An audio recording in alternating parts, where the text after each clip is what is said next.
I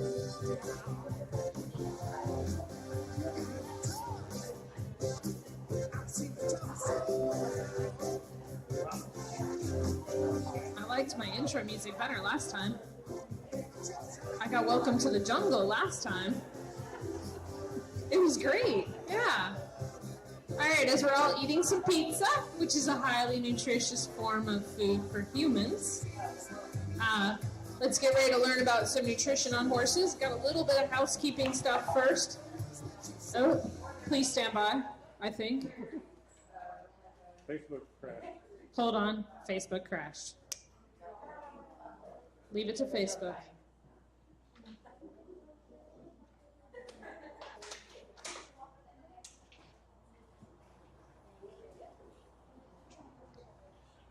While we're all waiting for Facebook to decide to come back around, it's a good time to notice Tony up here. He would like everyone to give him a pat before you leave.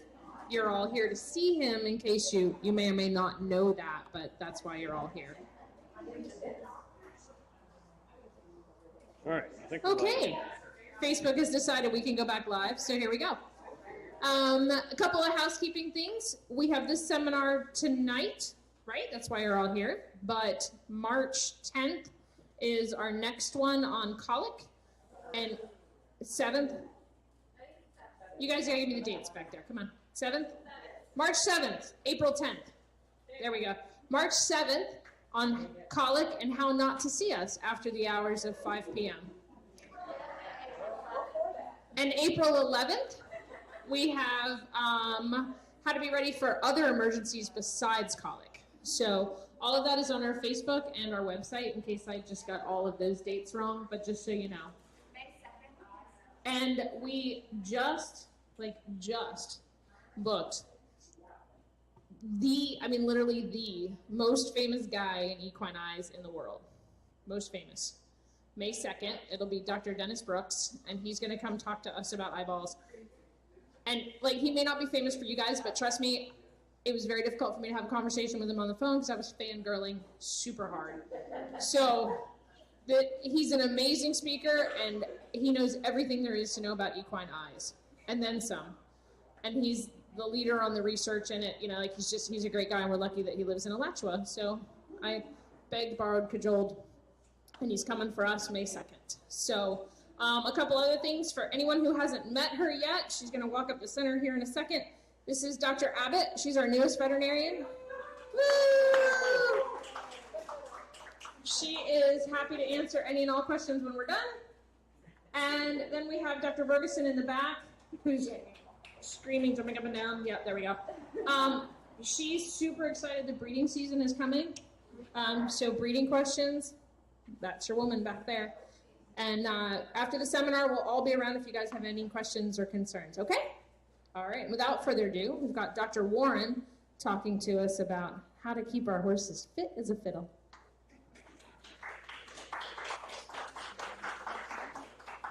Thank you very much. So when I was asked to come in and talk about nutrition, I was kind of curious what direction we might need to go. That being said, I always start out a little bit with some of the basics, and then we'll build on that. So you'll notice that my title says basics, as well as talking about overweight horses and senior horses. And so we'll cover a little bit of everything as we get towards the end. So essentially, I just gave you this, the overview, but I do want to mention that you have a handout with all of my slides on it so that you don't have to jot down things feverishly if it hits the moment. And you also have a handout on body condition scoring, which I'll get to a little bit later. So we will spend a good half of our talk tonight talking about feed selection. And this will be generalized to encompass all horses, no matter what you might be doing with them, no matter what their breed might be. Because it's always been my philosophy that if you understand the feeds that you're working with, that you can actually take that forward and feed just about anything. So you'll see some of that will tie into our later discussions on feeding overweight horses and then also feeding senior horses. We'll be relying on a lot of what we learned the first half of the talk.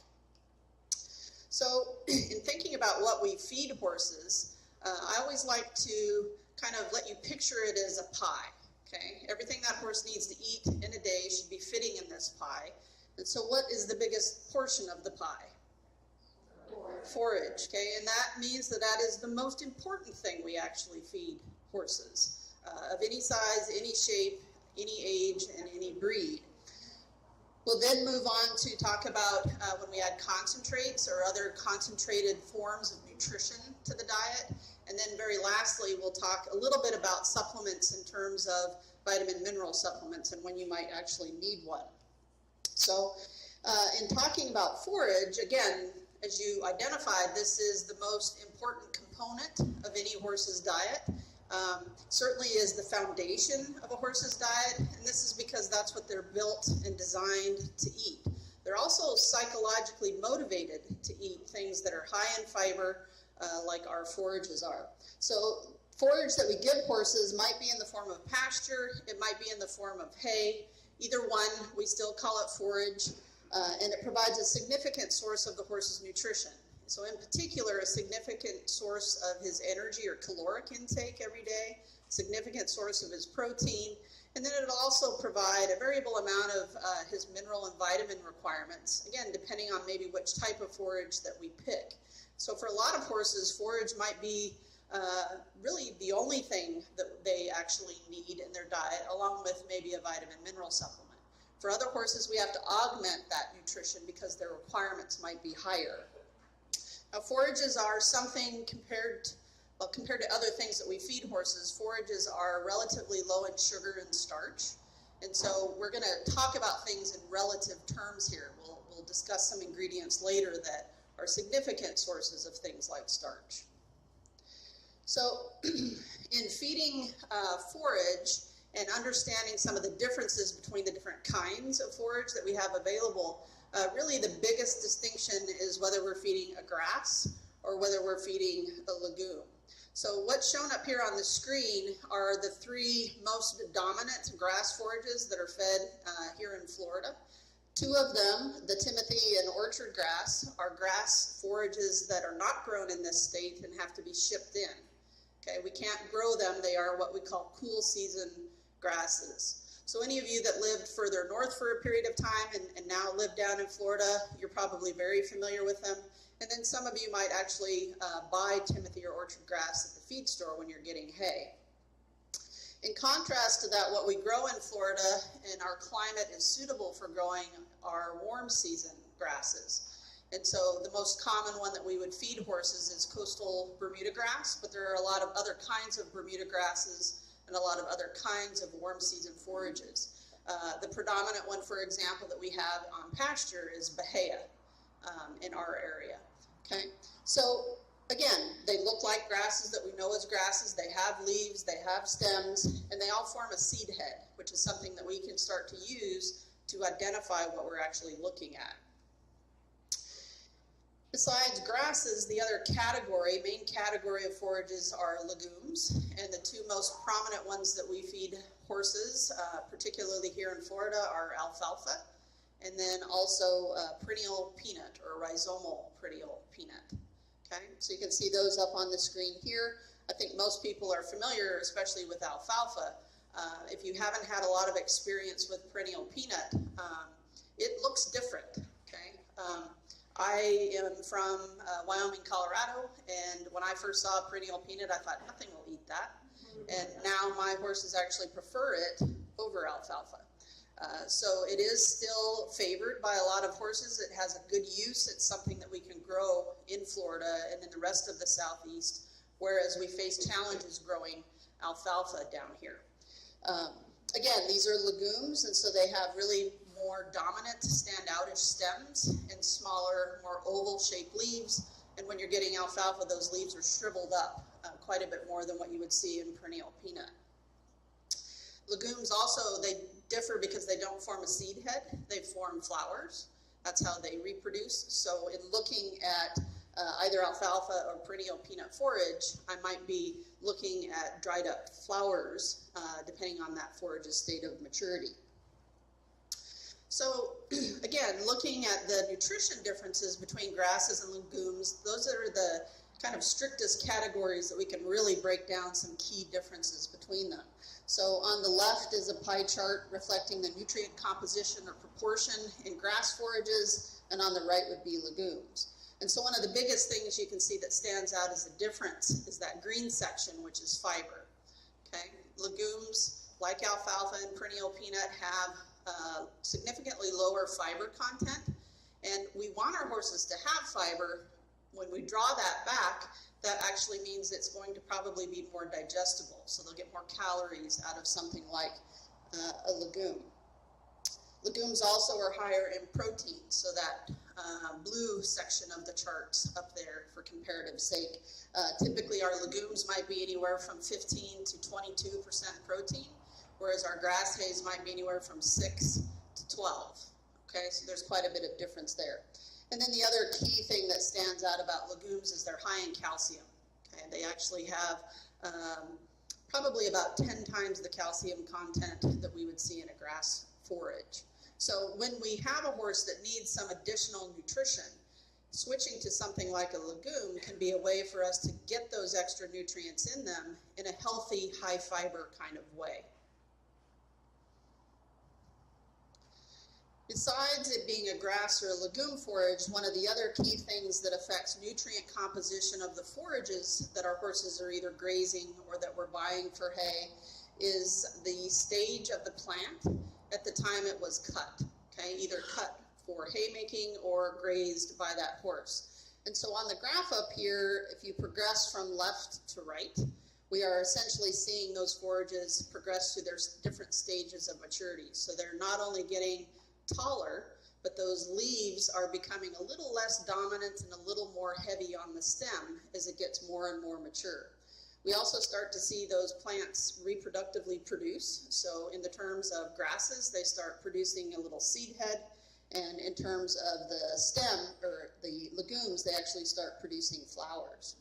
And so as I'm going again from left to right, I'm starting to get an increase in the stem content, which means there's going to be more fiber, and it'll be the kind of fiber that becomes more and more difficult to digest. And I'm starting to lose the proportion of leaf material, which is where I find a lot of that good protein and the good calories that horse can really get out of that particular forage. So if you were to highlight where you think a horse would prefer on this figure, what kind of forage do you think they like? The very far left. And those of you that have watched your horse graze, you know that they often revisit those same little spots out in the pasture, and they're grazing stuff that's really short.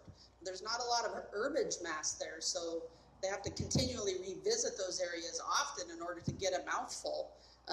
But when we cut hay, if I was a hay producer, I'd probably want to cut it out here because I'll get more tonnage. And if I'm making or selling my hay based on ton, this is where I want to cut it.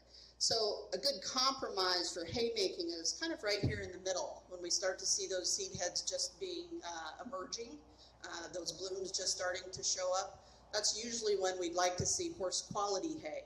But there's no true definition, there's no complete agreement between different hay producers when they say they're producing horse quality hay that it'll actually be cut right then.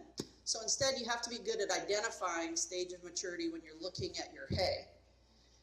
And so using my eyes, I can poke through different bales or compare different lots of hay if I'm going to a store that has several different batches.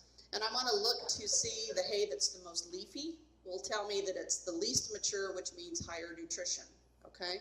Also stem diameter. So particularly with our legumes and our cool season grasses like timothy and orchard grass, as those mature, their stems get really big, okay? Very noticeable, very pokey, which is a concept we could take advantage of for some kinds of horses. But in other words, it is also telling us that hay is getting more mature and the nutrition content is starting to decline.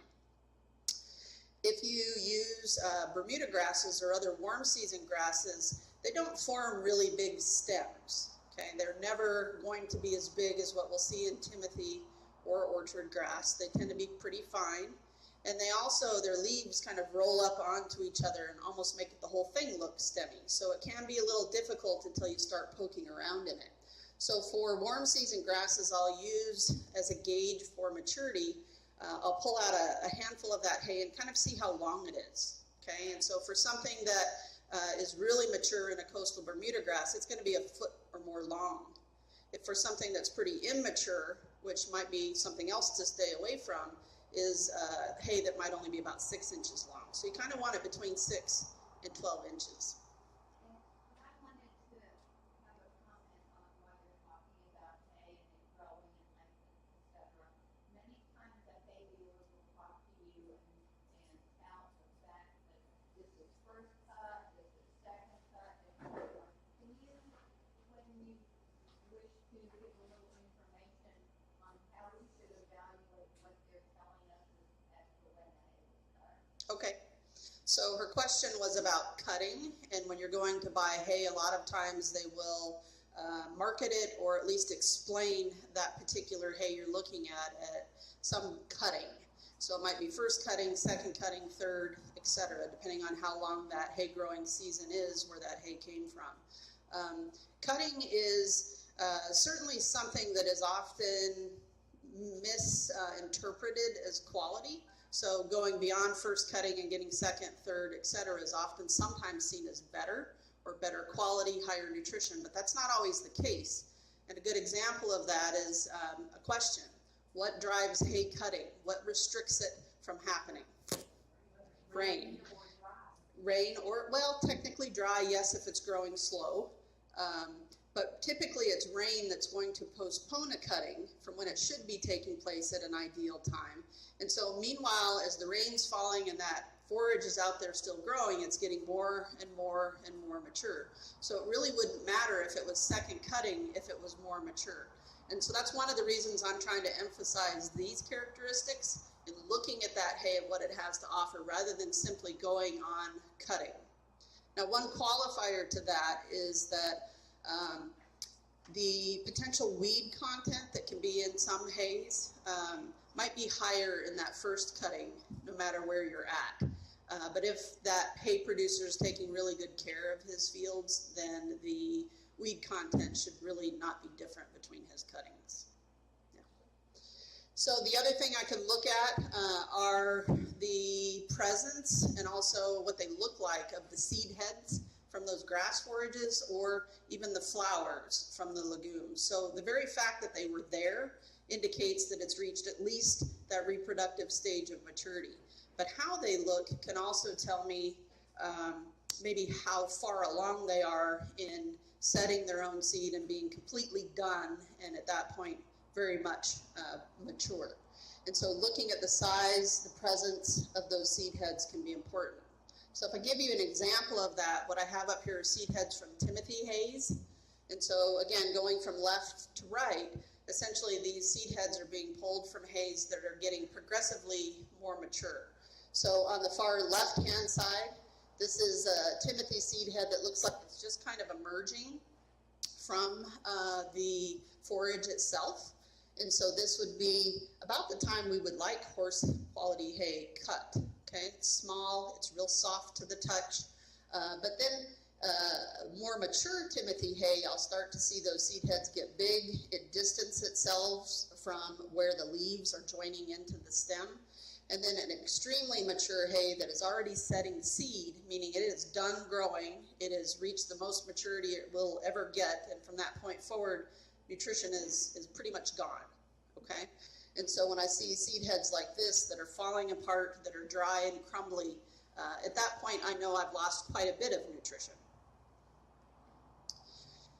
So while we always talk about good quality hay, if the more you appreciate how to evaluate its potential nutrient content, even without having to have it analyzed yet, but even before that, we have to think about, does this horse really need that high level of nutrition in his hay? And so if you have a horse that looks like this, I'd say absolutely not, okay? This is a horse that would do really well on that really, really mature Timothy hay I just showed you the seed head from, okay? So in addition to us trying to go to the feed store and pick out just the right bagged feed for our horse, we really should pay every bit, if not more, attention to the forage that we're actually providing them and really tailor that to meet their needs.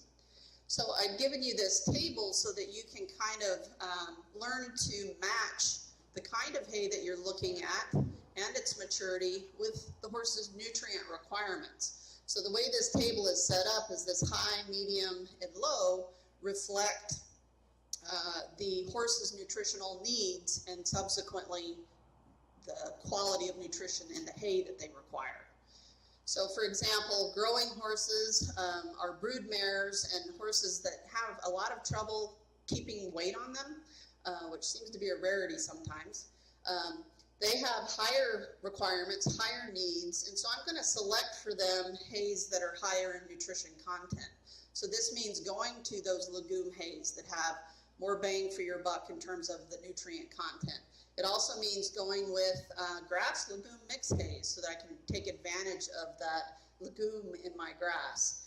And in terms of maturity of those kinds of hays, I want something that is cut at an earlier stage of maturity. So I'd really prefer to see mostly leaf, not a lot of seed heads or flowers, and especially small diameter kinds of forages, something that would indicate to me early maturity, better nutrition.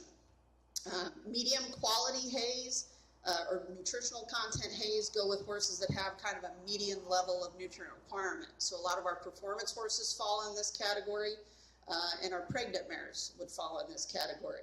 So grass legume mixes can still work for these guys. I can also start to utilize just straight up grass hays for them. And I'm going to go with something that was cut at that mid-maturity. So I'll start to see seed heads and flowers, but those seed heads should be relatively soft and small. Lower nutrient requirements requiring lesser nutritive hay would be horses that are just used recreationally, so they're not ridden with regularity or not very much at a time. Horses that we would consider easy keepers, so they don't have any trouble keeping weight on. And a lot of our ponies, even our donkeys, things like that would fit into this category. I'm going to stick with just grass hays for these guys, okay? And I'm going to stick with grass hays that are pretty mature.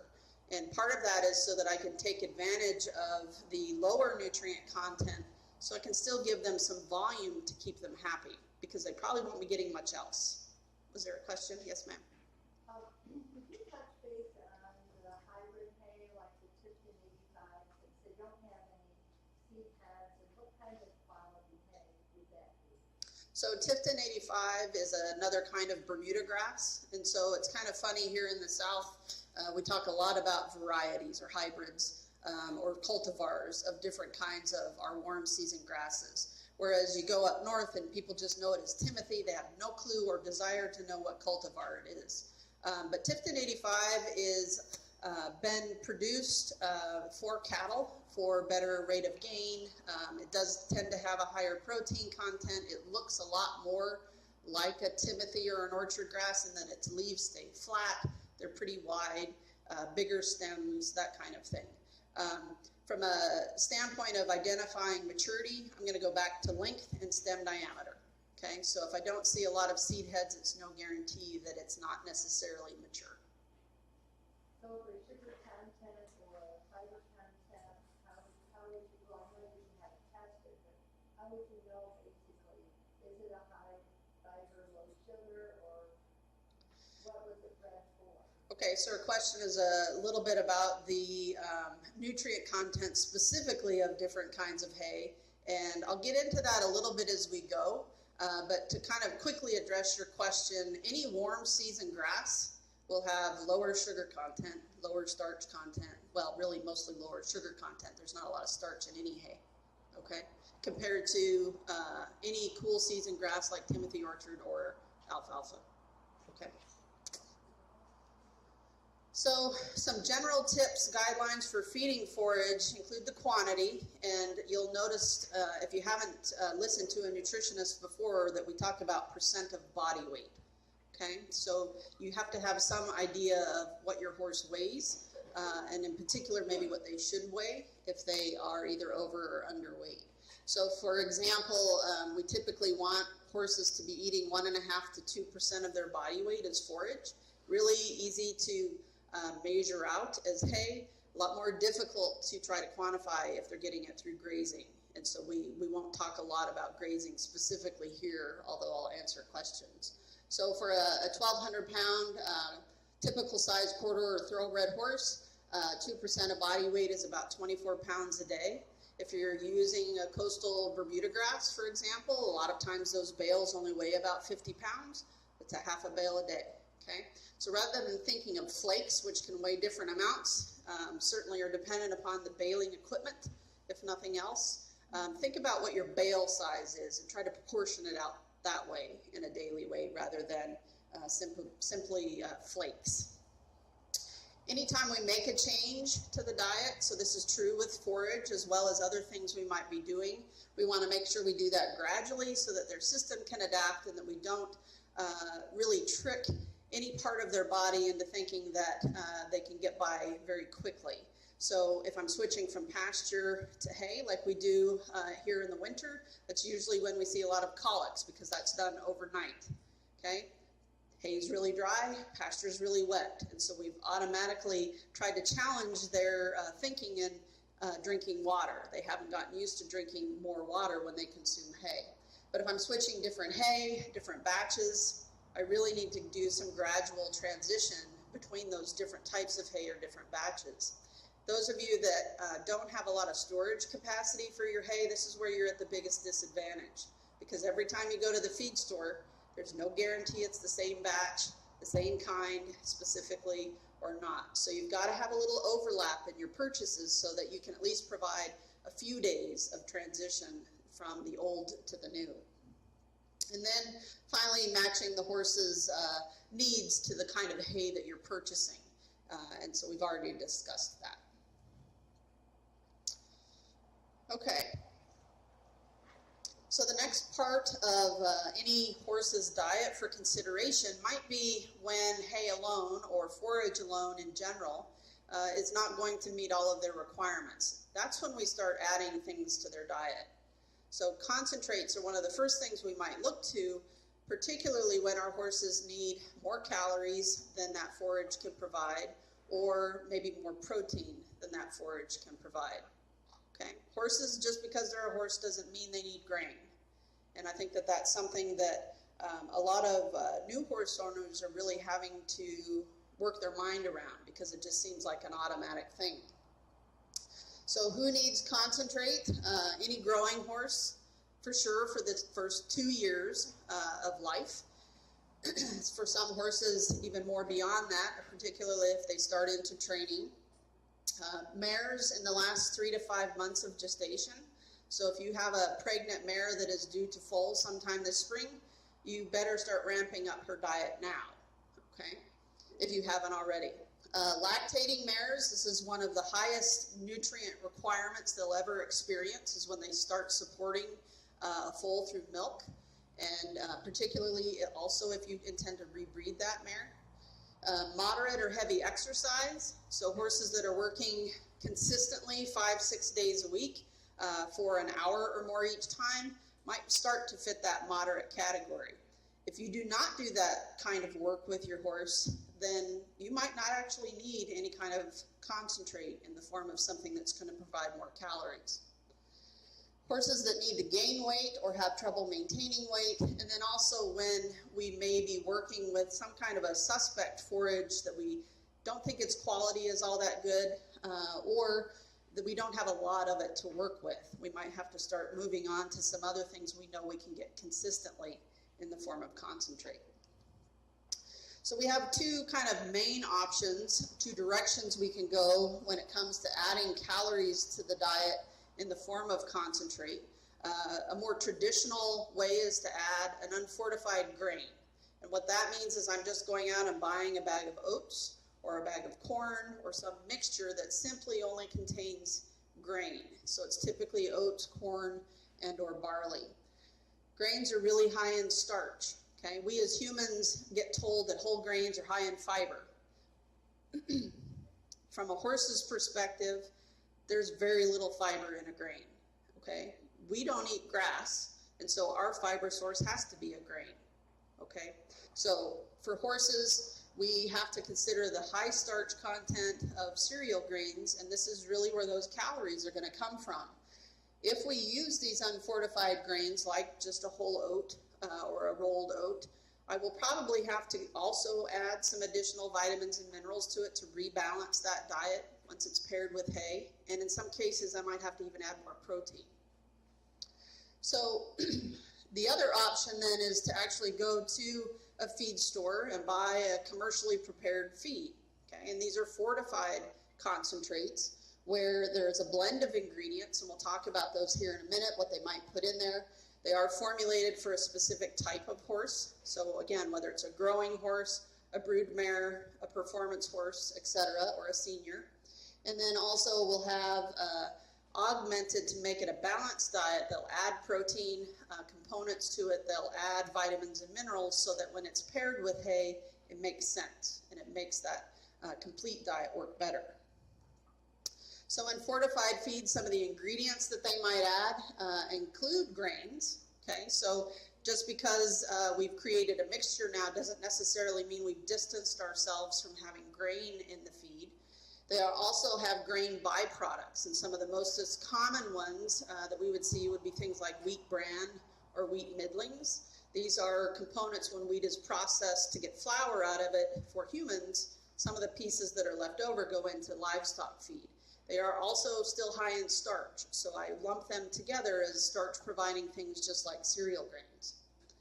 Some of our feeds over the past 20 years have started to add in very highly digestible fiber sources like beet pulp or soybean hulls. Those are things that give their calorie content to the horse via fiber, but it's much more digestible than some of the kinds of fiber that we see in hay. And so as a result of that, we can get more calories out of something like that compared to hay.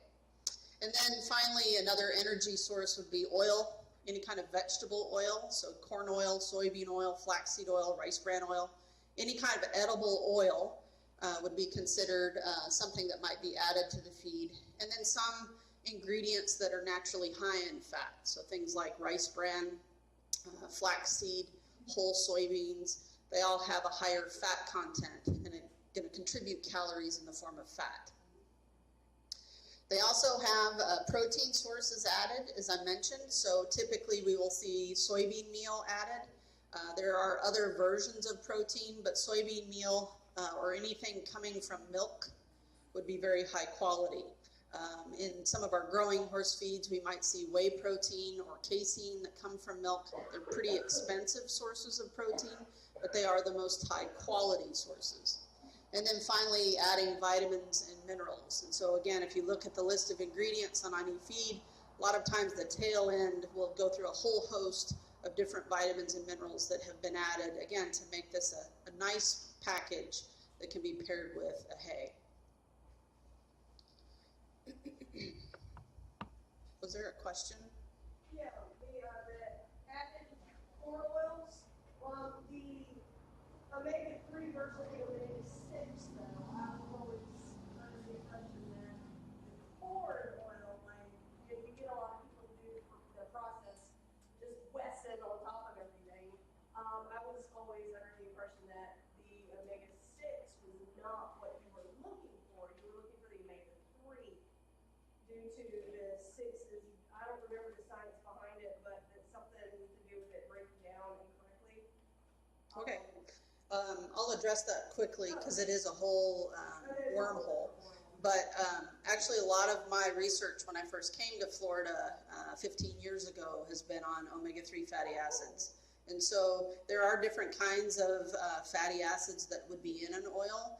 And so a lot of people know the omega-3 and omega-6 story from human health and trying to get our diet to be lesser inflammatory, healthier, and that kind of thing. There's two bottom lines here. The first one is that the horse is a vegetarian, and so almost all of the fat it consumes is a healthy polyunsaturated kind of fat. No matter whether it's omega-6 or omega-3, it's a healthy kind of fat.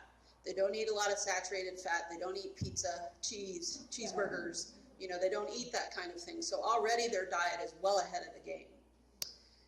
second take-home point is really that forages are a key source of omega-3 for horses. And so even though there's not a lot of fat in the hay and pasture that we use, most of the fat that's in there, well more than half, if not 2/3 of the fat, is omega-3. So in order to even alter the proportion of omega-3 to omega-6, I've got to add so much corn oil it's almost impossible, right? So we're working with already a healthier animal and healthier kind of diet that I'm probably not going to swing it one way or the other by adding half a cup of corn oil. It might take 6 cups of corn oil for it to matter. There was some study that came out like 2 years ago out of the UK. It was like, oh my gosh, it's horrible, don't ever do it. And anything that pops up like that, it's kind of catches my gator. Sure. No, it's something that's an easy sell, you know, for people that have something where they're trying to sell the omega-3 part, either through flaxseed or fish oil or microalgae. There's a lot of good sources for it. And there are some instances where it's going to be very indicated for a horse. So if we have a horse, for example, that has heaves or asthma, whatever they want to call it today, that's a pro-inflammatory condition. There is evidence that it actually might help those guys. There is some speculation it might help horses that have osteoarthritis. Again, it hasn't proven out quite yet, but any pro-inflammatory condition, the more I can offset that, maybe the better off they'll be. But for broadly all other horses, it's probably not necessarily going to be something that I would run out and spend a lot of money on until we understand it better. So our commercial feeds can come in different physical forms, all of which might contain the same nutrition, okay? So there's very few advantages in terms of digestion and the nutrient composition of these feeds, whether they come as textured, where I can see all of the individual ingredients, or whether the same type of thing is processed, ground up, and put through a dye to make a pellet. And then the same thing can happen if I put that through a dye under high pressure, it becomes extruded. So most of us know extruded as things like Captain Crunch or Cheetos or dog food, okay? We do have horse feeds that actually have extruded components to it, and it's still ground up ingredients. It's pushed through a shaping dye, but it's done under a lot of high pressure. So it expands with some air, making it look and feel a little different. Where I might look to going to a pellet or an extruded feed is if I have a sorter. I have a mare who likes to, in a textured feed, pick out all of the pellets that are in there, suck the molasses off, and spit them out. Okay? And so those particular feeds are, well, any textured feed that has this pellet in there, that's where all the protein and minerals have been added. Okay, so she's actually getting rid of a lot of the stuff I was buying that feed for. So feeding her a pellet, or I could go to an extruded, would work really well.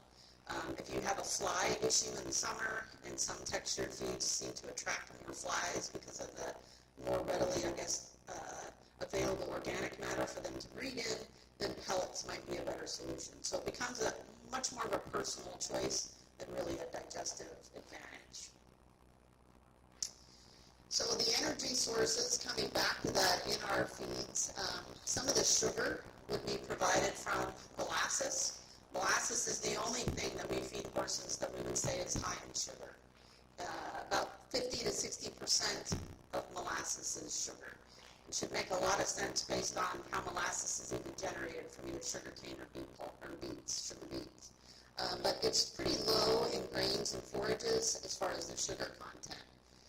Another energy source might be starch, and so again, coming back to our grains and our grain byproducts, that would be very heavily, about half or more, coming from starch.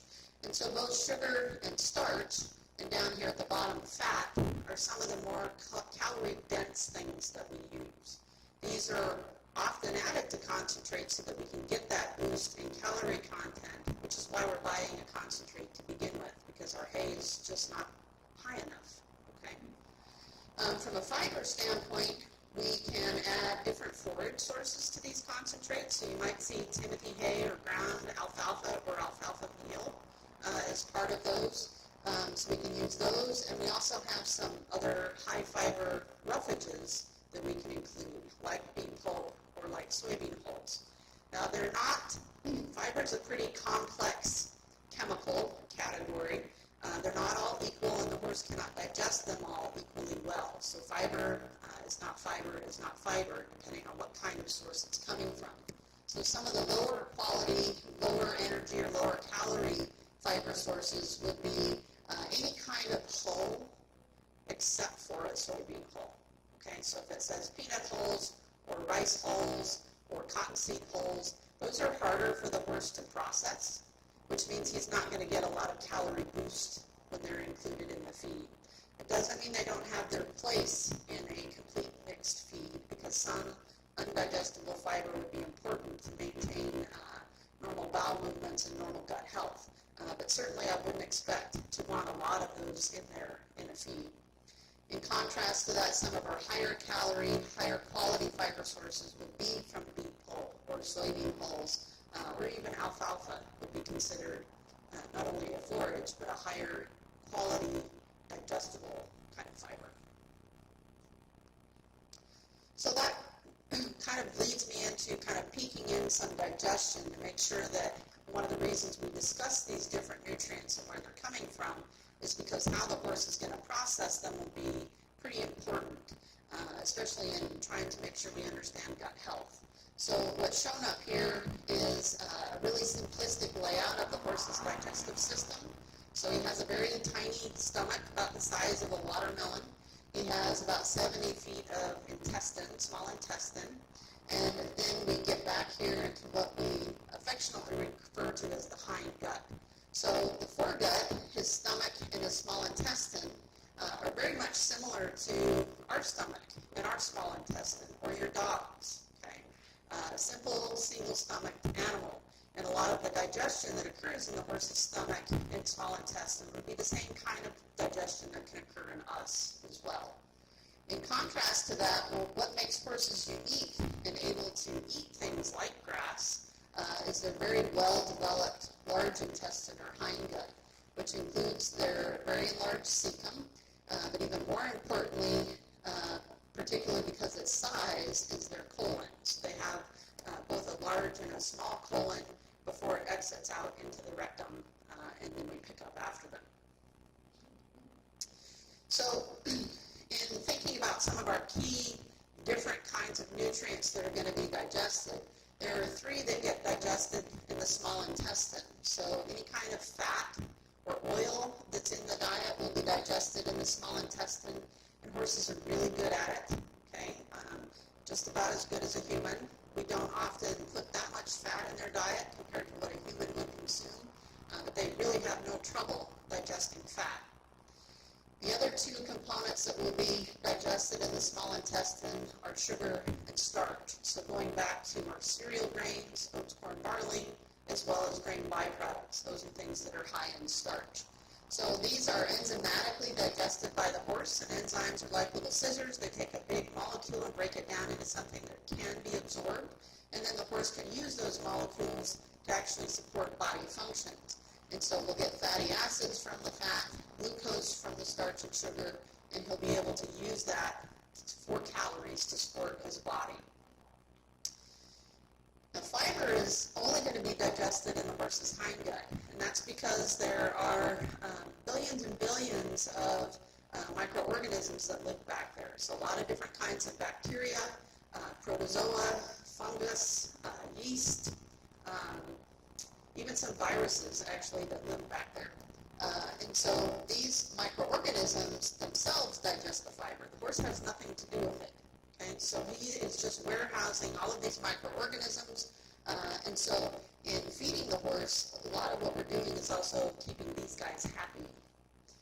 And so they'll produce volatile fatty acids, which are just another thing the horse can use to support his energy or caloric need within the body. But they also produce some vitamins. So vitamin K and also B vitamins are produced by these microorganisms. And they're produced to such an extent that we often don't need to supplement these vitamins for horses that are healthy because they produce enough on their own. Okay.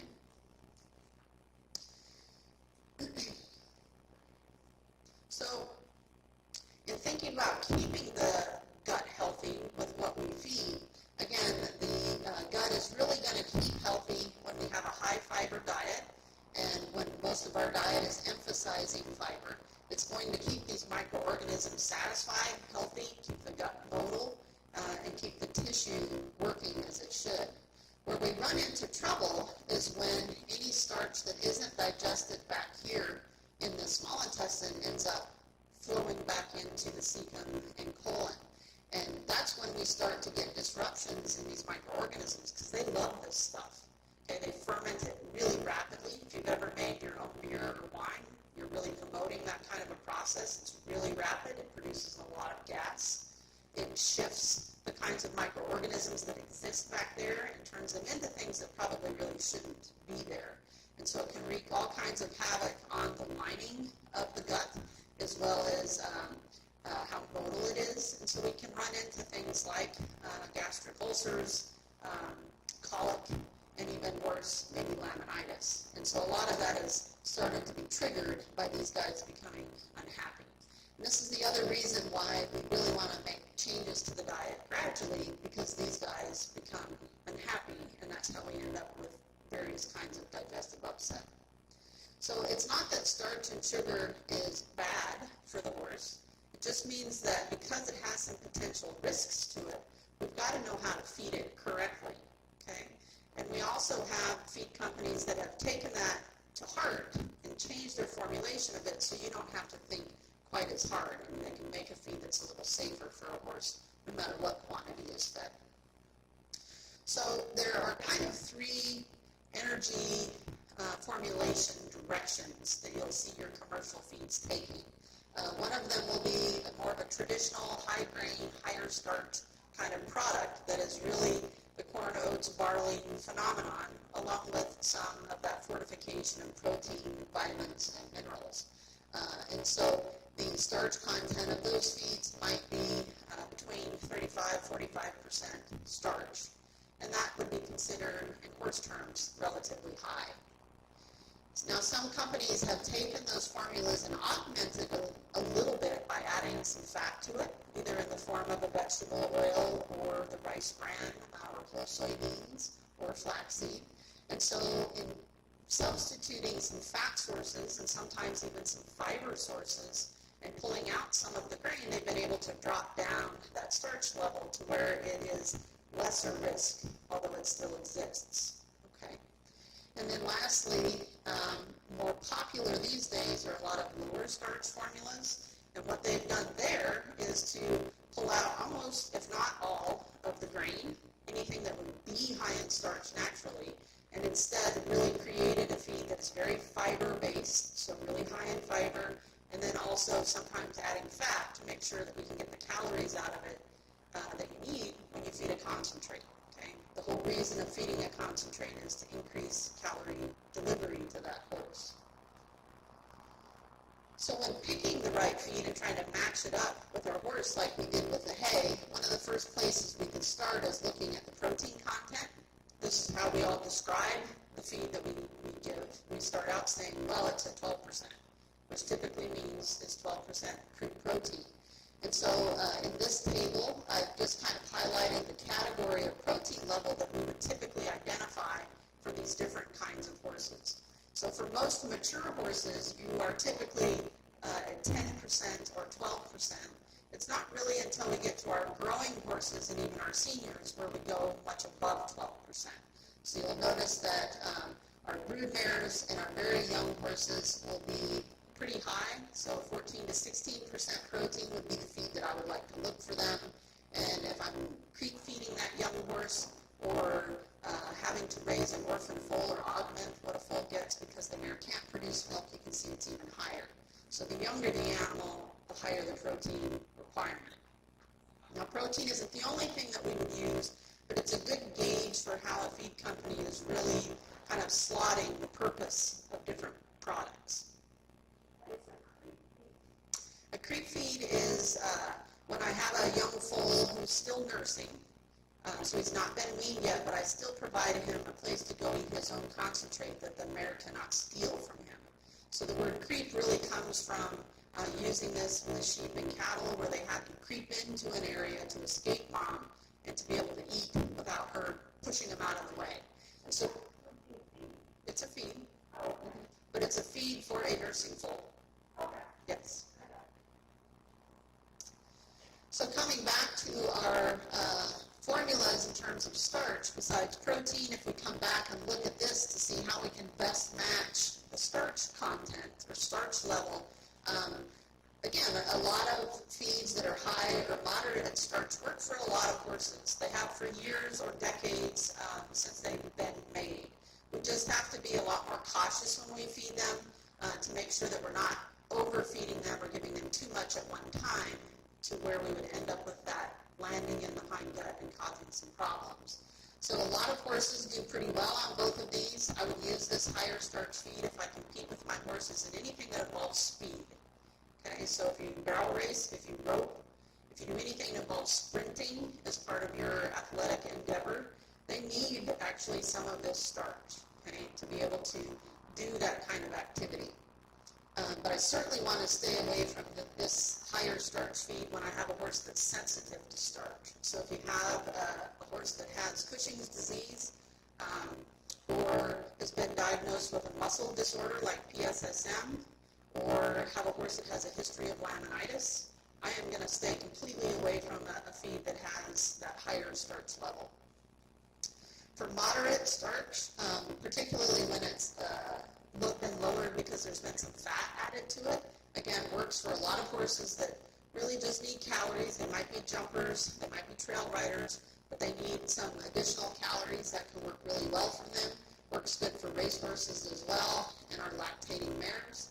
And then our lower starch formulas, again, that have pretty minimal starch, probably because they have minimal grain, so it'd be something that has less than 13% starch or so, and higher fiber content, because we've got to get calories from somewhere.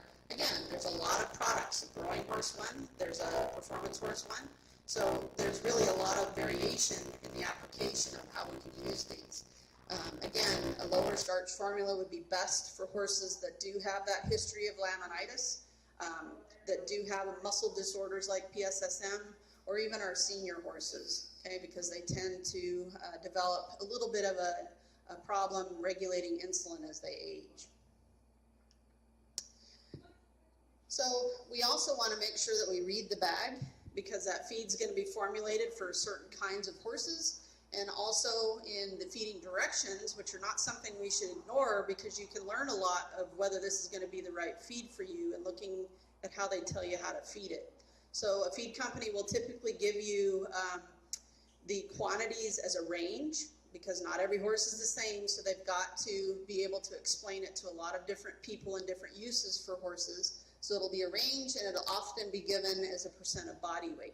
So the first thing you should do is to look at what's the lowest end of that range for the kind of horse I'm feeding this to. And if I'm not feeding at least that much, so quite often it's at least 0.5% of body weight. So for my 1,200-pound horse, that's about 5 or 6 pounds. If I'm not feeding at least that much in a day, I probably ought to reevaluate and go with a different kind of product, okay? Because otherwise I'm feeding less, then I'm not getting all of that nutrition that's in that bag that I thought I was paying for.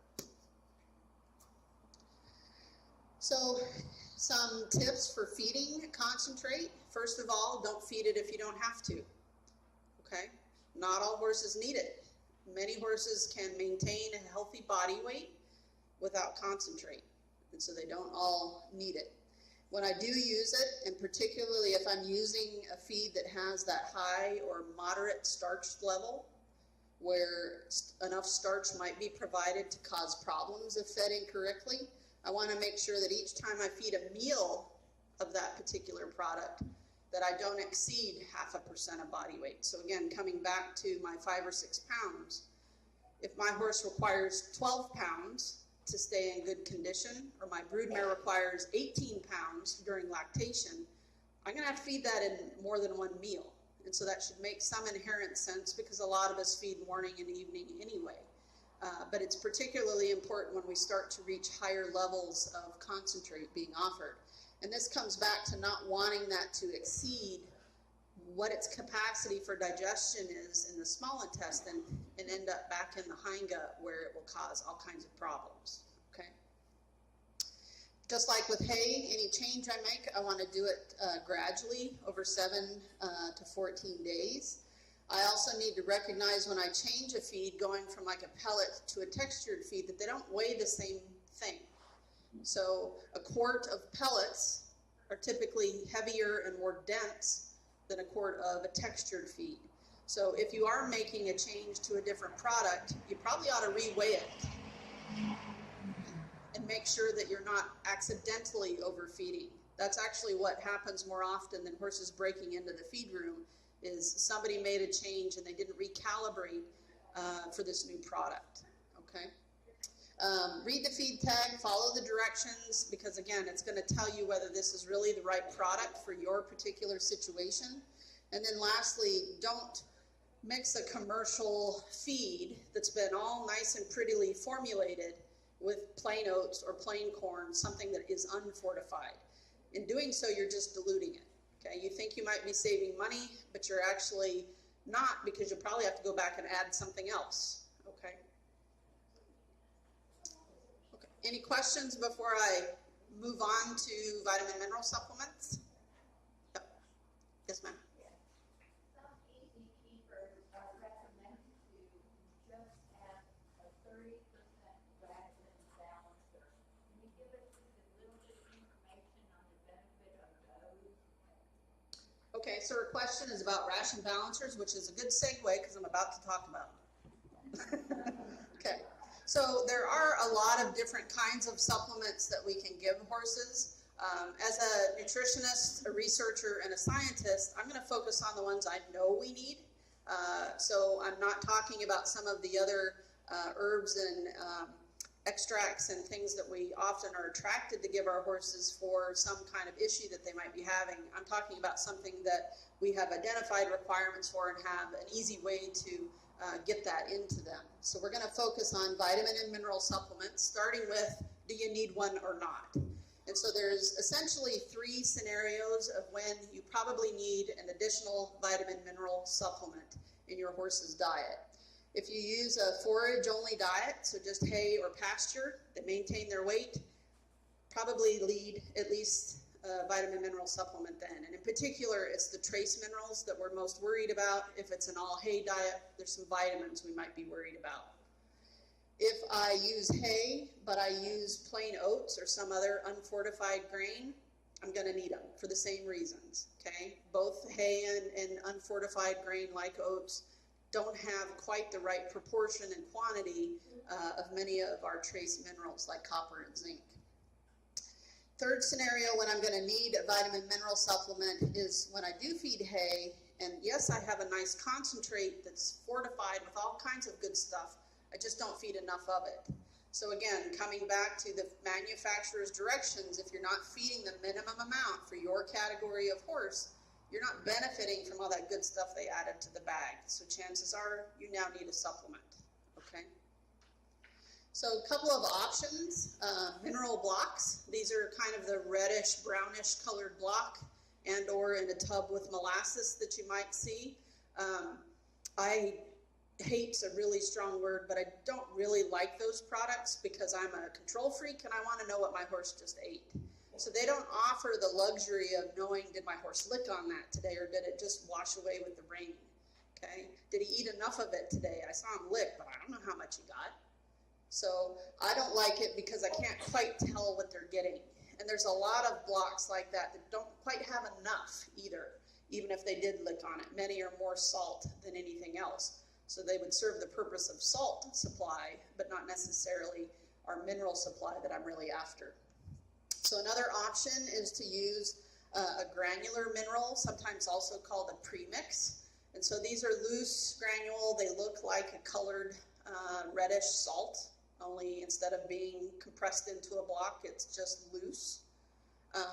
These are something that hopefully you can pick one that's very concentrated. And so when I go look at a feed company, go with a feed company and not necessarily a supplement company to get these. A feed company will make more concentrated versions, and at the bare minimum, I want it to have at least 12% calcium, 12% phosphorus. If it has less than that as a premix, I'm just gonna have to feed more, and the horse probably won't eat it on his own, okay? So go with one that's really concentrated, and that way, the feeding rate, about 1 to 3 ounces, 1 for horses at maintenance, maybe up to 3 for horses that might be working a little harder, or perhaps getting some grain but not enough. They might need that higher amount, okay? Expecting that horse to eat any more than that will not happen. And then our last option for supplying vitamins and minerals that's become in high favor, including me using them on my own horses, is what she referred to, the ration balancing pellet, okay? If you recall the photo of the sweet feed, or if you've ever looked at a sweet feed, it has a pellet in it. And that pellet is the feed company's way of being able to put in the extra protein and vitamins and minerals, because they're dusty. They've got to find some way to put them in there so that the horse doesn't inhale it, but they actually chew it and consume it. So they put them in that pellet. So these ration balancing pellets really stem from them just taking that pellet out of that feed and selling it all by itself. And as a result of that, it's super concentrated, okay? So it's about 3 to 5 times more concentrated in nutrients than that original bagged feed was. Again, it's something that it's not usually as concentrated as one of my premixes, so I'm going to be feeding in pounds, 1 to 3 pounds, for example. Again, for horses at maintenance, depending on size, it's probably a pound to a pound and a half a day. If you have little minis, you're down to 1/4 of a cup per day kind of thing. So read the feeding directions. They should give you some adjustments based on the size of your horse.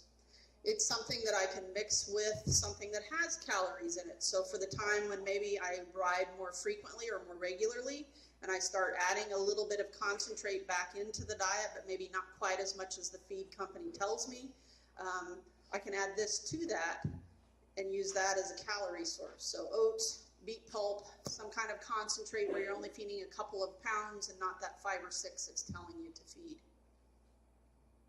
Many of the ration balancers are 30% protein. Will that make my horse crazy? Absolutely not. So our question was about the protein content.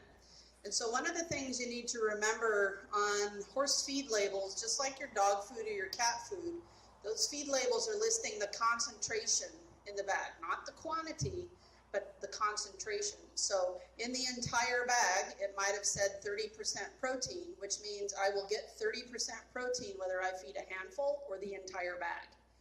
What you really need to do if you want to understand how much it's providing is to multiply your serving size, your cup, okay, or your pound, times the concentration. That's how you should compare any feed for what it has, not just the nutrient concentration, but the serving size is a part of that equation. So what I'm showing you up here is kind of an example of a regular feed tag, and then an example of what we might see in a ration balancer pellet. So as she pointed out, a lot of them have a very high protein concentration, which can be a little scary, but you're not feeding as much, okay? So this feed over here on the left with the blue tag, they'd probably tell me to feed 6 pounds a day to my 1,200-pound horse. This feed over here on the right, I'm only feeding a pound. So I'm gonna get less grams of protein out of it because I'm feeding less, okay? But the other thing you should look at too is that not all of them will have a high protein concentration. There are several companies that make a ration balancer with just 12%, which really means they didn't add protein at all, okay? It's just the naturally inherent part of the carrier ingredient, and really the true intent of that is vitamins and minerals. But I kind of like using these higher protein ones, particularly for horses that are on all forage diets, because it helps add some quality protein to their diet, okay? So calcium, phosphorus, you can see, again, are around 3 times as concentrated as what I would find in my regular feed. So here, a good ration balancer will have around 3 to 4% calcium and 1 to 2% phosphorus. Again, I'm getting half to 1/3 of that in my other feed. And the same is true with my trace minerals like copper, zinc, and selenium. My vitamins, they all should be heavier and more concentrated. Higher quantity will be supplied in a smaller amount of my ration balancer compared to my other feed. So when I don't need the calories that this also would provide, I just want the vitamins and minerals and maybe some protein, a ration balancer is a very good solution. Yes, ma'am. Yeah. My horse eats dirt. Like if I'm riding in the slop, all she wants to do is eat that wet, flat dirt. Is that because she's missing some kind of a vitamin or mineral in her diet? Okay, that's a great question. So her horse eats dirt sometimes. It's something that a lot of us see our horses do periodically. It very rarely is due to a deficiency. It is more due to either curiosity or boredom, or sometimes little root pieces that taste good and the dirt's just part of it. It's not something we'd like them to do because, of course, taking in extra dirt or sand can cause sand colic. So we want to discourage it, but it very rarely is due to a deficiency. Okay, so especially if you're looking at your horse and the body condition is good or even heavy, so we know that they're not missing that. Their hair coat's nice, they're bright-eyed, the hooves are growing well, probably not missing anything. Yep. Now the only mineral that every horse needs, no matter what I'm feeding them, would be salt. Okay, and so salt, I'm just talking about regular old sodium chloride, the table salt that we all use, perhaps ourselves. Anything that we give horses is naturally low in salt, and even when they add salt to a commercial feed, it's not high enough. Okay, so salt block will work for a lot of horses. Horses that are ridden extensively, particularly in Florida summer, should probably have some extra salt beyond the block. So top dressing either some loose salt or using heavily salted electrolyte. Okay, so something that if you pick an electrolyte, make sure it's at least 70% salt. Okay. So we are going to transition a little bit and talk about horses that might be a little too fat and how we can change, based on that general kind of feed selection we've just discussed, how we can target helping these guys lose a little bit of weight. So we first need to identify whether our horse is overweight or not. And so hopefully during your annual exams, when your vet comes out to look at them, don't take it personally if they say the horse is fat, okay? It's not you, it's them. You can help them. It's a lot easier to put anybody but yourself on a diet, okay? So some of the key places that horses start to accumulate fat would be in their neck, so the crest of their neck below their mane. They also start laying it down behind their shoulder and over their ribs. So I should see more definition over the shoulder and withers. I should be able to feel those ribs really easily. I can tell you this horse you cannot. And then on their butt, so especially around their tail head, but also between their thighs and even in their groin area. So around a mare's udder, for example, or the sheath if you have a gelding. Those are areas where they start to accumulate fat. So one of the ways that we can start to gauge whether they are in a healthy body condition, rather than just focusing on body weight, is what is their body condition. And so your veterinarian, no matter what they're seeing your horse for, automatically scores your horse, and it's probably part of the report that you get back. But if you're not familiar with it, the scoring system we use in the United States is a 1 to a 9 system, with 1 being very poor body condition, not a lot of fat cover, if any, all the way up to a 9 being a horse that's obese. And a lot of our horses, we would really like them to be here in the middle, especially a 5, 6 is okay, 4 is a little lean, okay, but still relatively healthy. So again, we're scoring the horse based on how the fat is changing along their neck, up near the crest of their neck, over their withers, behind their shoulder, over their ribs, seeing if we see a crease down their back, and looking at their tail head. These are places where horses will accumulate fat. So the handout that you have, the colored handout, gives you a pretty easy way to go through and target some of those different areas of the horse and see if you can identify what your horse probably is.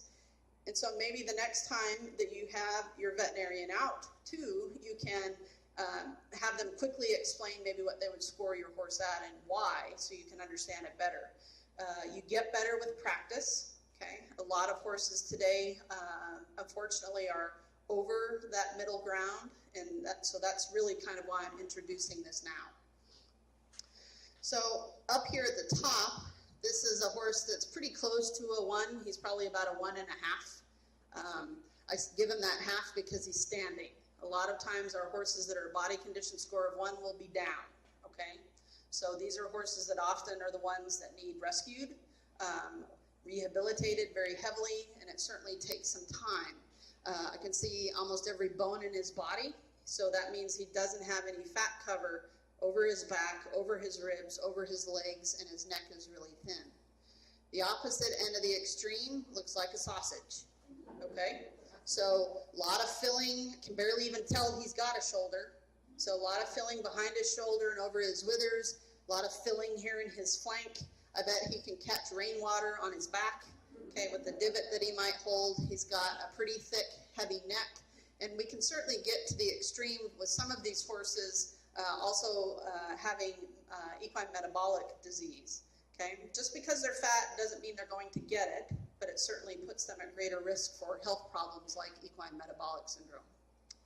So there's 2 horses here on the bottom, 1 thoroughbred, 1 quarter horse. What do you think they are? Do you think they're the same? Let's just put it that way. I hear both yeses and nos. Okay.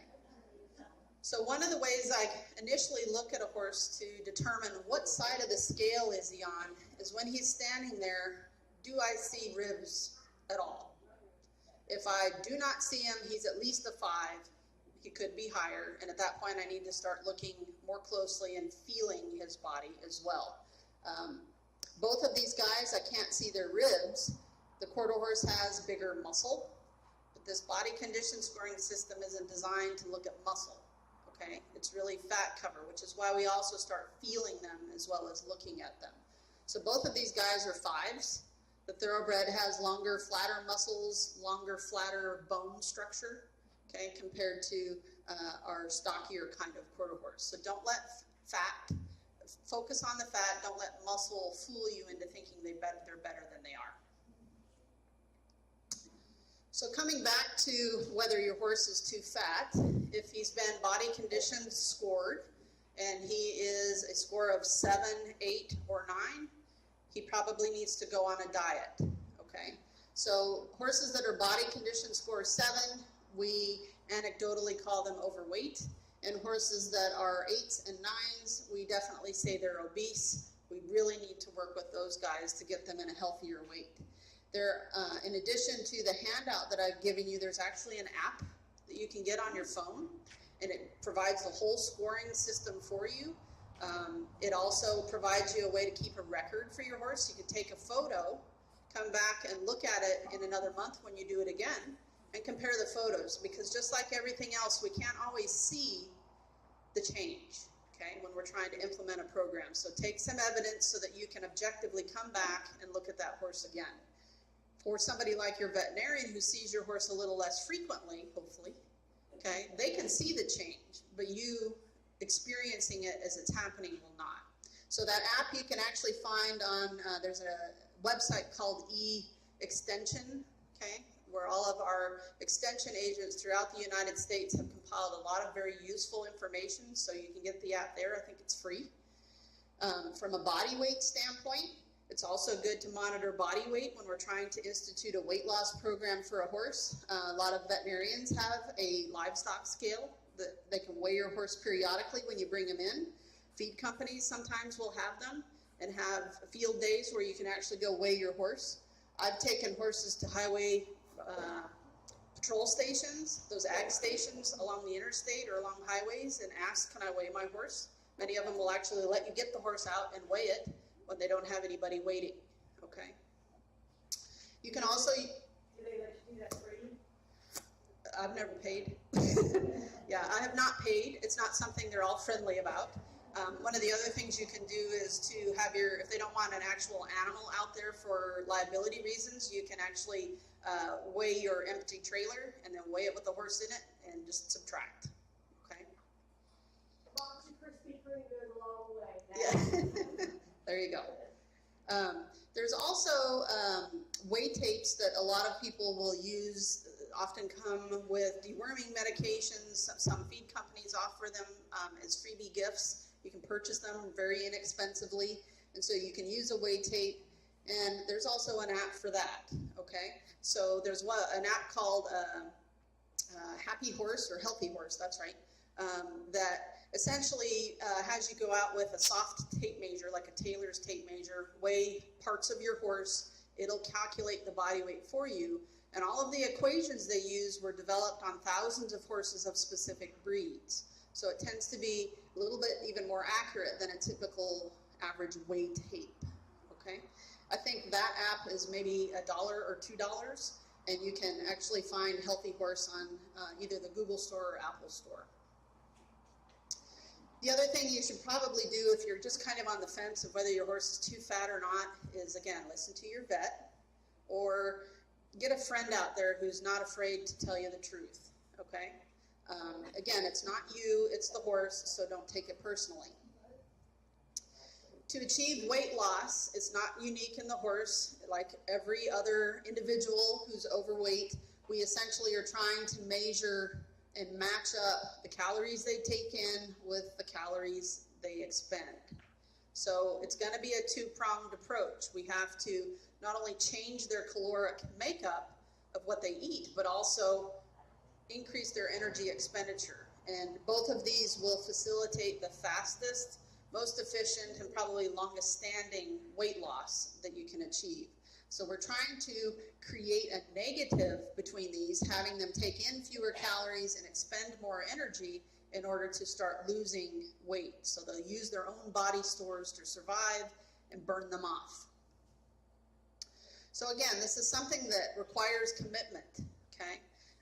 It's something that's a tough love scenario in practicing it with your horse. So you first have to stand up and admit it. My horse is overweight, okay? Just own it and move on. Do something about it.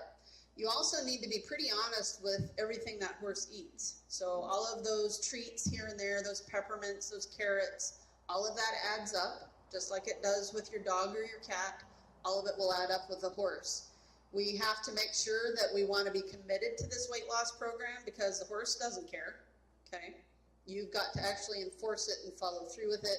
You've got to be prepared to regularly monitor that horse's body weight and condition, strictly control intake, and try to get them exercising more.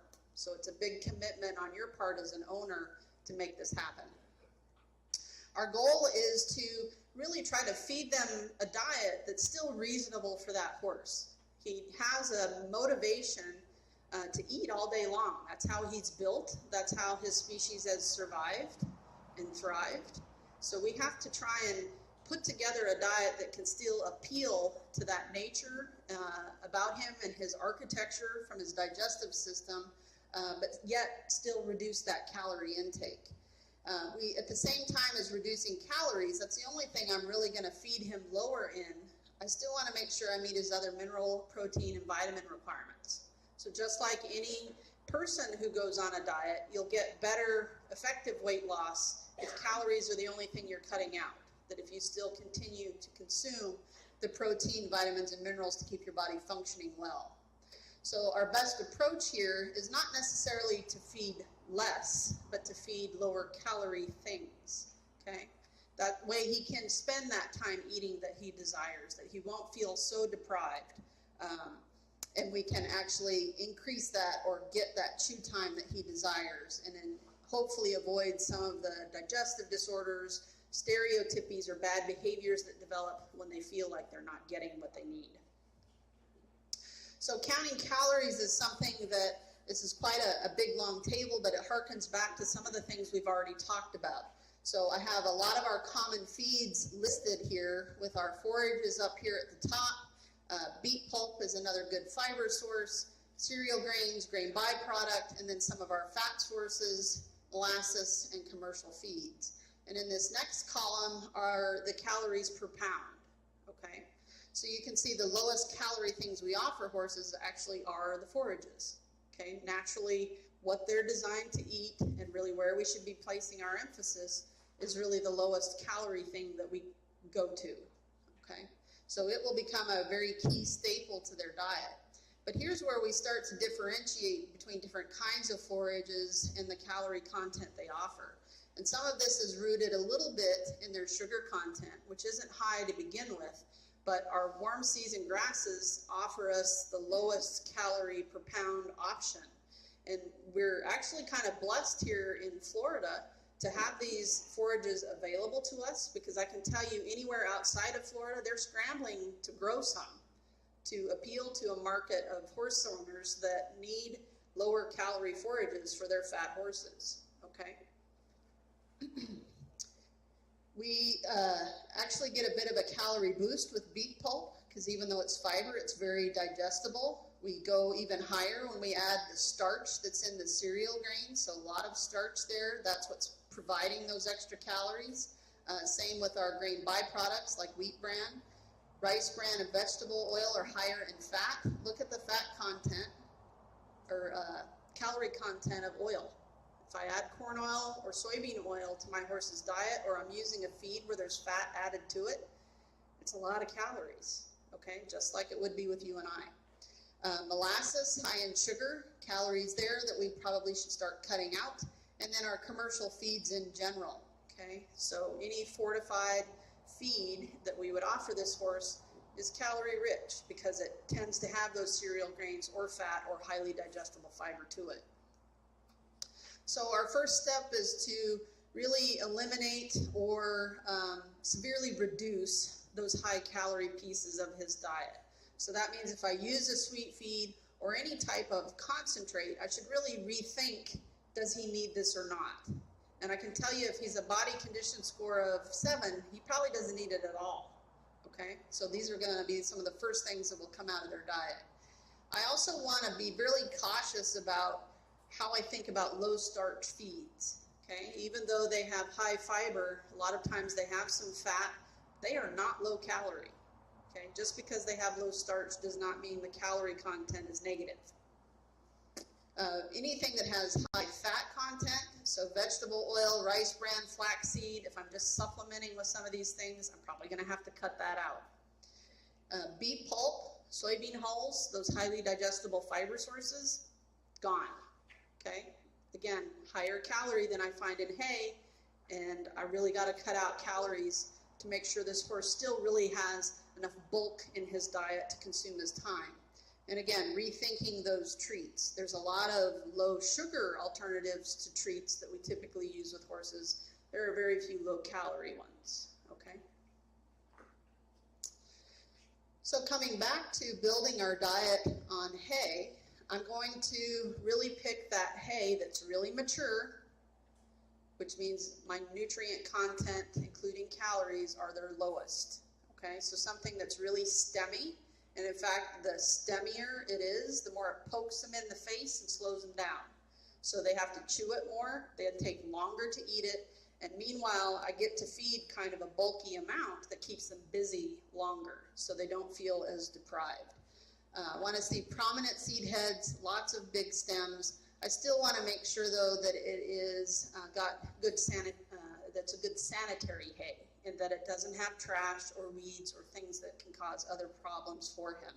So low nutrient content hay does not necessarily mean trash hay, okay? Down here at the bottom, this is just a comparison so that you can see the impact of shifting a kind of hay will have on the quantity I'm able to offer that horse. So everything I've listed here, alfalfa at mid-bloom, so our legume hay, a grass hay cut at early maturity, and a grass hay cut at late maturity. You can see the calorie content over here. I've got it listed in this case as mega calories rather than just normal kcals. To get kcals, you would multiply times 1,000 if you want to compare it to the previous table. But essentially you can see our alfalfa has the highest calorie, our late maturity grass hay has the least calorie. And so in using these hays to provide the same calorie amount in a day, it would take only 13 pounds of alfalfa, but almost 18 pounds, 17 and a half of the late maturity hay. So again, in an animal that wants to eat all day long, this offers me a way to provide those calories that I'm restricting him to, but in a greater quantity of bulk, okay? So it's going to keep him busier longer. He's not going to finish it as quick as he would if I fed him alfalfa. And that'll be really important in, again, preventing some digestive disorders, things like ulcers that come around when horses go long periods between meals. We also want to think about the non-structural carbohydrate content of that hay that we give these overweight horses. And some of that is because many of these overweight horses have some other underlying metabolic issues. Not all of them, but some of them would. And so it's just a good practice to kind of keep the starch and sugar content of that hay as low as we can actually get it. Typically when we're talking about non-structural carbohydrates, it's the starch and sugar, and there's another component we call fructans that will show up in any cool season grass hay like timothy or orchard grass. That all gets lumped in there as well. The other way that I can keep this non-structural carbohydrate content down is to soak the hay. This is soluble in water, at least the sugar and the fructans are, and so some of that will get pulled out when I discard the water. So 60 minutes, kind of moderate to mild temperature water, a little bit warm, will speed the process. Completely immerse it. Don't just hose it down. I'm not trying to get rid of dust here. I'm trying to get stuff to leach out of it, okay? It's not going to turn hay that has a lot of sugar into it into something perfect, but it will help reduce, okay? So just another tool for you in getting some of that sugar out if you've tested it and it's a little too high than what you need. We also want to take a hard line on how we use pasture with these guys. And this can be kind of the hardest part of dealing with a horse that's overweight, is essentially taking him off of a place that really generally keeps a horse healthy, both mentally and physically. But again, it comes down to not being able to control their intake. Okay, so when a horse is out grazing, there's really no way for me to know exactly how much he's eating, if he's eating too much, and so it can just be a free-for-all buffet for him. And I have found that horses that are overweight tend to be some of the most copious eaters I've ever seen. So restrict grazing time. If I don't want to or can't completely take him off and maybe he's just mildly overweight, maybe I can cut back his grazing time by half, or just down to a couple of hours a day. So he still gets out, he still has a little bit of free exercise out there, but I'm not allowing him to eat 24 hours a day at whim. The one thing I'll caution you on, though, is some horses have proven that they can eat their daily requirement in 1 or 2 hours, okay? And the more they start to learn about this restriction you're putting them on, the more their head's gonna be down the second you turn them out. So those strategies don't work for all horses. Using a grazing muzzle, like this guy here, this is a horse, a friend of mine he's a Rocky Mountain gaited horse up in Kentucky, and he's worn that muzzle, he's now 30, he's worn that muzzle since he was 8, okay? And he's actually, for the past decade, made a pretty good body condition, but he was diagnosed with equine metabolic syndrome when it actually had a name, or was named, and wears this muzzle, even eat the hay. I'll show you a video of him here in a second. So using a grazing muzzle can restrict the quantity they can take in at a time, so it's often a good thing to combine a muzzle with a reduced turnout. Restricting their grazing area, so you can't see it up here on the screen very well, but he's got a fence, temporary fence behind him. And so he's really been restricted to the space that he has to go eat grass. And so when he eats it and it's gone, it's gone. Okay, so instead of having acres to run on, he's got a quarter acre to deal with. It also allows you, if you don't have a place to keep them without grass, you can kill the grass in that area to really have better control, but yet keep them outside. You can also graze overnight. So really, when you go to bed, the later you turn them out, the better. So 11 o'clock, 12 o'clock, turn them out, bring them in the next morning, okay? The later we can push that time, the lower the sugar content of that grass will be. And the sooner we can bring them in before 10 a.m., the more we will postpone them making new sugar from sun, okay? Because plants will make sugar content while they photosynthesize when the sun's out, and then at night they start using it to grow when the sun is not out. And so they use up that extra sugar that they've made. If the horse has been diagnosed as being obese, no grazing at all. So if they're a body condition score of 8 or 9, again, it becomes critical that we start getting weight loss. And so we really have to actually play that tough love card and get them off pasture. We also want to make sure we do adequate protein, vitamins, and minerals. And so again, I'm going to come back to using a ration balancer for that. I think it offers us a way not only to get the missing and needed nutrients in there, particularly when we're using a really mature forage, but it also gives this horse something to eat, okay? So if there's other horses around him that are getting a few pounds of something that tastes way better, and he gets a cup of something that's a ration balancer, he doesn't know that they got more than him. He just knows that he got some, okay? So it can help satisfy them mentally.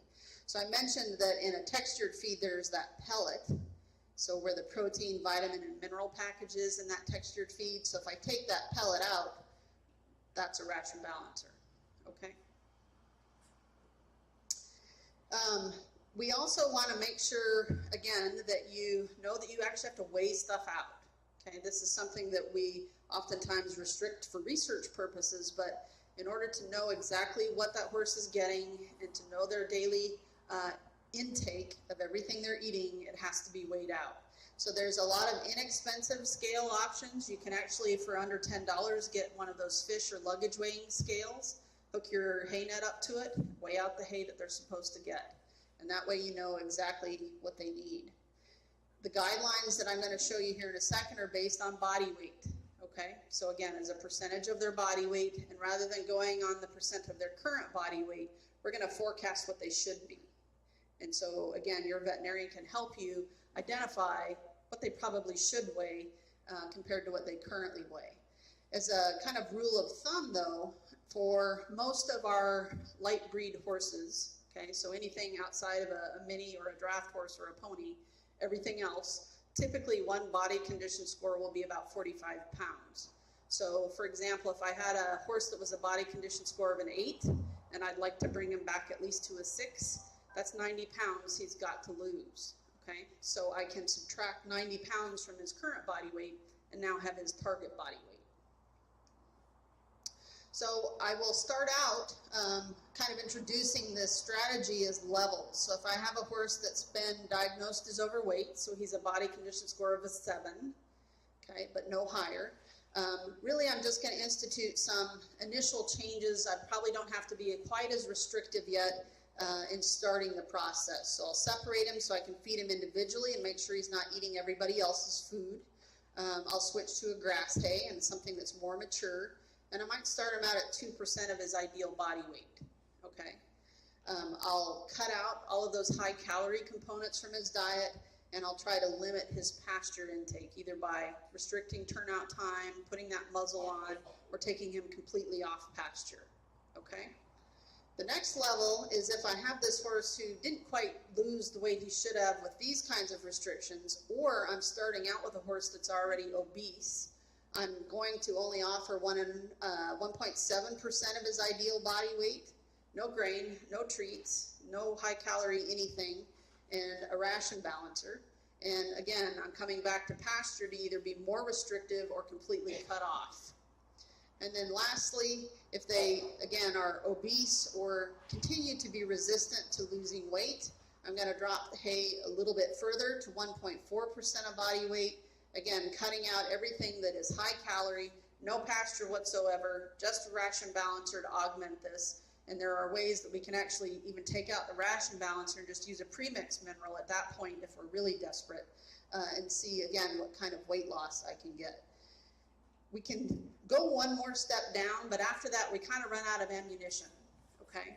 And so these steps will likely work for the vast majority of horses, particularly if you can also combine it with an exercise program. So in reducing calorie intake, one of the things we're trying to avoid is boredom. Okay, giving them chew time by eating low-calorie feeds, that very mature hay, will hopefully still support kind of their natural digestive system, their natural desire to eat. But they do still eat it all and run out. There will be a lot of time when they don't have food in front of them, and so some destructive habits might start to develop. And certainly they're at greater risk for gastric ulcers when we've got a lot of time in between meals. So one of my last tools is to prolong intake, okay? There's a lot of ways that I can slow them down in what they eat. I can take some of the hay I give them and substitute it with chopped straw, okay? Something we would normally consider bedding. I can break up all of the meals that they normally get. Instead of 2, I can start breaking them up into many meals. I can take each of those meals and spread them out in different parts of the stall or the pasture. I can stuff them into different kinds of buckets, nets, traffic cones, devices that they have to work to get it out, okay, to make it something that's more challenging to them. We use a lot of different hay nets. You can double a hay net, the old school hay net. You can also use different kinds of slow feeders. So there's a lot of commercial slow feeders out there that are some better made than others as far as their destructibility, that force them to have to yank out hay to slow them down. Many of you know about the slow feeding hay nets that are just smaller diameter holes. I like to add an additional challenge by making it move. So it's swinging around from a tree, or in this case, this tether pole here, so that it's not so easy for them to just sit there and pull on it. It now moves, okay? And they have to work even harder to get it. There's a lot of homemade ways that you can actually, again, try to make this more challenging for the horse to be able to extract that little bite of hay each time. I mentioned my friend's horse that wore this muzzle even to eat hay, so just very quickly if it works.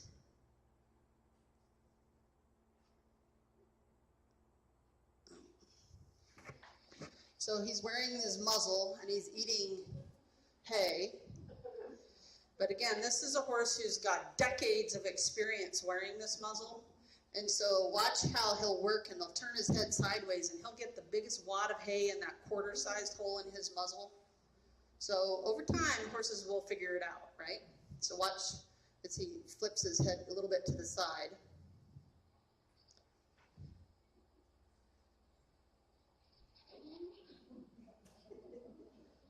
Look at that big wad of hay. So, you know, you have to kind of stay on top of it and keep ahead of them. We want to keep looking at their progress. So again, weigh them if you can, weight tape them however you're monitoring body weight, monitor body condition, get your hands on them, make sure that you're making progress. That's always something that can add some incentive for keeping up with it. And then increasing energy expenditure. We have to make sure that the horse is capable of exercising. Horses that have had a bout of laminitis, this might be a little more challenging. And so we still can do some hand walking maybe at the point that they're ready. So starting out with 10, 15 minutes of some kind of walking or trotting. You don't even have to ride them. You can lunge them. You can just hand walk them down the road like a dog. Just getting them out there, because relying on a horse who's already overweight to just go out and do it on their own is not going to happen, okay? Okay. So we're already at 8 o'clock. I do not have a lot left on seniors because we've already made a lot of progress. So I'll probably go through this kind of quickly, and that way I can answer specific questions for those of you that want to stick around for that. So senior horses are kind of a fun group to work with. A lot of us are owning them now, like we never have had before, and they range from horses that have had some kind of clinical problem to those that are still competing, even at an older age. And so really just because they're old doesn't necessarily mean we have to treat them any differently, including how we feed them. But what we might start seeing with age is weight loss, although again, some can stay overweight for a very long time. We definitely see muscle loss, particularly along their top line, so their backbone starts to stick out. Maybe the top up here around their hip area and their croup will start to stick out. We have teeth and dental problems when they start losing teeth or maybe develop some other types of periodontal disease. They get arthritis. They have some changes in how their immune system functions, which certainly can influence how we manage them. They become a little less sensitive to insulin, so it's almost like they are heading towards becoming a little metabolic in some ways. Some of them will develop Cushing's disease, and then some also develop some kind of organ insufficiency in either the kidney or the liver.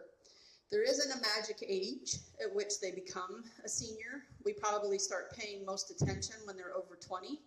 Okay, but some horses can actually start to develop aging a lot sooner than that, and many we won't see it for several more years. So any older horse that's free from disease, still has good teeth, and can maintain their body condition on the diet and the program we've been using, there's no reason to change it, okay, no matter their age. But when we start to see some of those changes, when they can't keep body weight on them, or they develop Cushing's disease or some other problem, then we start paying more attention to a lot of things, including what we feed them. So using higher quality forages, we're going to kind of go the opposite direction as we would with the overweight horse, unless again the senior horse is overweight. We would put them in the weight loss category, not the senior category. So instead of late maturity, we're going to go with early maturity alfalfa grass mixes or grasses. I try to stay away from straight alfalfa in some of these older horses, only because the extra calcium can contribute to some kinds of urinary stones, essentially, urinary calculi, particularly in older geldings. So again, work with your veterinarian to know which direction you might be able to take them, because otherwise alfalfa is a nice feed for these guys. Pasture, as long as he is able to still eat it, has good teeth, doesn't have bad arthritis that prevents him from bending down and grazing for long periods, pasture can be just as good. It's also softer, so even horses that have some dental problems can do pretty well on pasture because it's softer. If they do have some missing teeth, using forage in the form of a cube or a pellet offers another way for us to get that fiber into them in a forage way, and still can work out pretty well. So there's a lot of senior horses that maybe can't eat long stem hay anymore, but can eat cubes and pellets, particularly wet down. Senior feeds, luckily we have a good host of products out there that are specifically designed for seniors. So they do tend to be a little higher in protein than some of the ones we might see for regular mature horses. They do have oftentimes a little bit lower calcium content than what we might see for some mature horses. And again, this goes to the fact that not that they need less calcium, but overages in calcium can promote or cause problems when we do have those urinary calculi. Just because it's a senior feed doesn't mean it's lower in non-structural carbohydrate content, so that's a question worth asking, okay? There are several senior feeds that fall in that moderate category of around 20% NFC, but there are also others that are specifically designed to be low, okay, in that 15 or lower percent range. They can come in pellets or extruded, making them easy to chew, easy to digest. And again, they might be designed as what I would call a complete feed, where I don't have to feed hay, that what's in this bag can be what I feed them.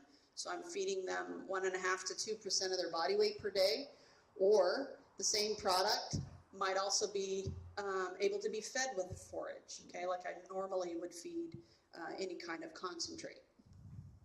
If they need more calories, we probably ought to make sure we're still feeding them enough hay in senior feed. We often underfeed them senior feed because we're not familiar with how those products might work. Again, they're usually designed that they can be fed in pretty significant quantities, up to half or even full amount of their entire diet. We can top dress oils, use rice bran.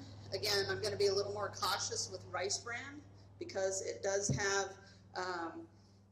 higher phosphorus content, and a manufacturer to offset that will add calcium to it, and it's that calcium that comes back to those urinary calculi issues in some horses.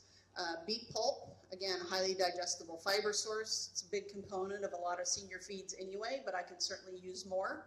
And because it's a fiber source, it can even replace some of the hay.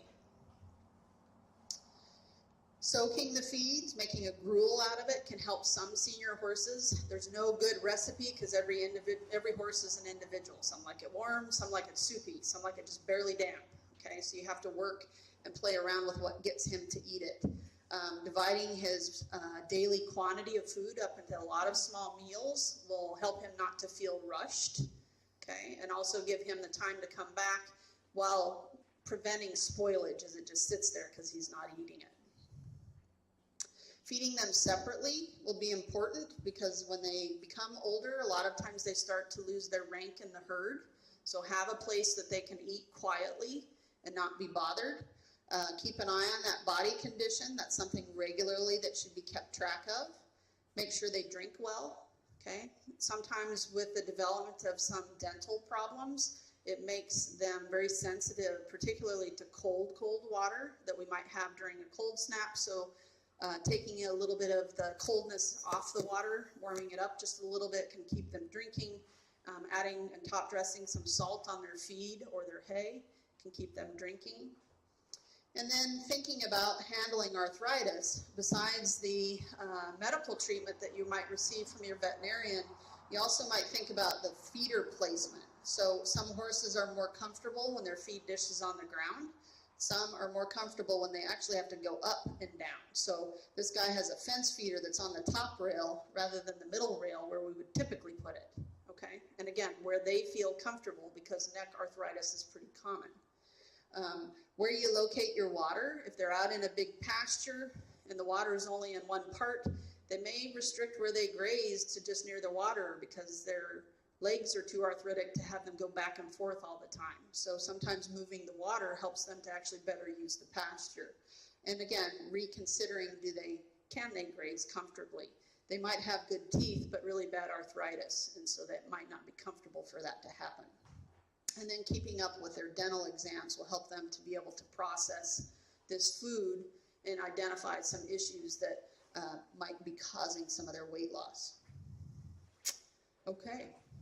Do you suggest any supplements for the older horse that has arthritis? So supplements for horses that have, older horses that have arthritis. The short answer is no.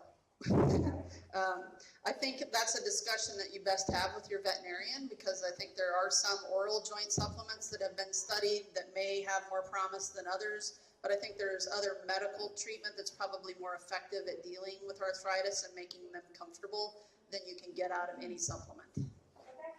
Okay. I got a 28-year-old that I did feed him alfalfa last year, but this year I got a jig hay and peanut hay, and he really seems to be doing better on that. And now that you just mentioned the alfalfa with the renal calculi, I'm like, Yeah, so the jig hay and perennial peanut is a grass legume mix, and the perennial peanut does have high calcium too, but it's a combination of what you're getting now. So you've got a grass legume combo that dilutes out some of that calcium, so it's perfect. Yeah, yeah. That's actually the perfect mix hay, if you ask me, in Florida, is getting a perennial peanut with one of our warm season grasses. I think they do well together. Yes, ma'am, in the back. Why would you say peanut hay would be alfalfa?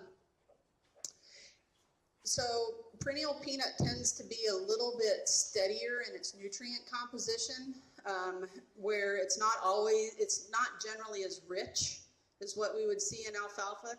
So its protein content isn't as high, its calcium content isn't quite as high, whereas alfalfa can range from something that's so rich in protein, when you're exceeding 22% protein and your calcium is 1.5%, like these are really high, or it can be really bad. So we have quite a range in alfalfa that we don't quite see in perennial peanut, and so it's a little more predictable. All right, we're going to take 2 seconds to do our drawing real quick since we got some people that want to leave, and then we will go back to questions, and everybody that wants to stay for that can stay.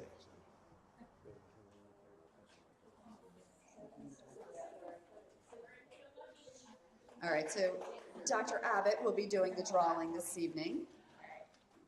And then we have a pretty cool Springhill equine blanket. It's blue and Turn it fuzzy on around. the inside too. Yep. Like it's very cozy. All right. 04.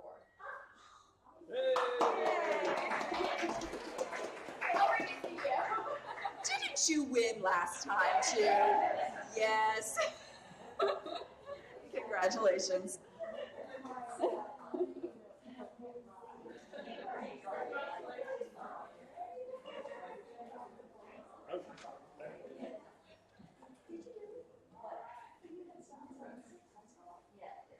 And then if we have any more questions, please feel free.